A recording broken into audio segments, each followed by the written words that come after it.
Well, good afternoon. I said we were going to do a short video just on what these new restrictions um, are doing for us as a church. So, as most of you will know, that the province has implemented some new restrictions concerning COVID-19, and it has a direct impact on us. Right now, the restrictions are limited to up until the 7th of December, which would mean 3 Sundays. It's around about 2.5 weeks, maybe 3 weeks. And so this has an impact on us right now, and it might in the future as well. We suspect that it might go a little bit longer than December the 7th. How does that affect us as far as our Sunday meetings are concerned? So the restrictions are that we're not allowed to have in-person worship services. So that obviously impacts our Sunday mornings. However, we have something in place already, which has been in place for the last few months. And at about 5 to 11 on our YouTube channel, the link is below in the comments. You can go live on YouTube, and we'll have some worship, and we'll have the message that'll start at 11 o'clock. So that'll continue as it is right now. So there won't be any meeting at the church at 9 o'clock or 11 o'clock. Everything will be online for at least the next 3 weeks. As far as life groups are concerned, this has an impact on life groups as well. We've been through this before, and we've met as life groups via Zoom. We've actually met in people's backyards, but that's also one of the restrictions. And also, obviously, with the snow, it's going to be a little bit difficult to do that.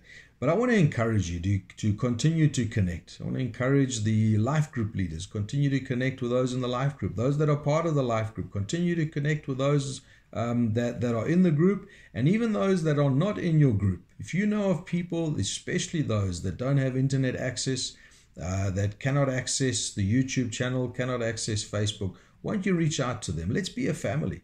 Let's keep them included. Give them a call.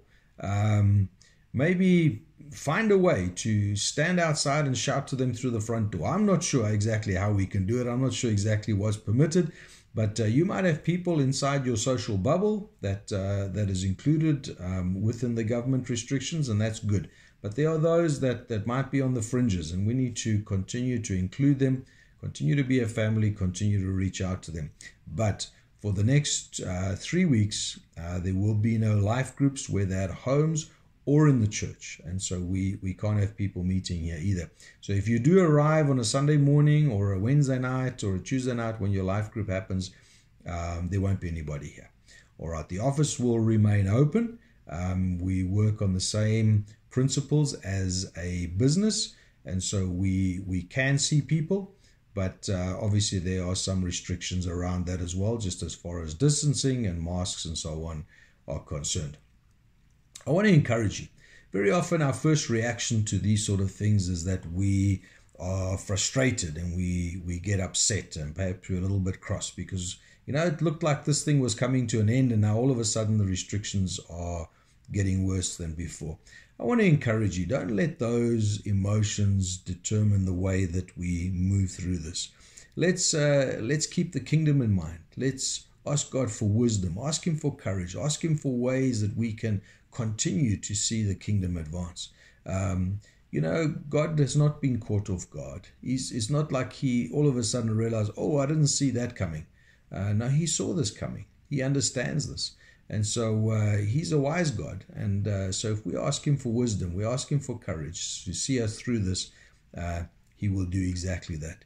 If we have a look at Scripture, we see people like Paul, and he writes and he says, man, I have been out on the open sea for so many days. I have been flogged. I've been left for dead. I've been stoned.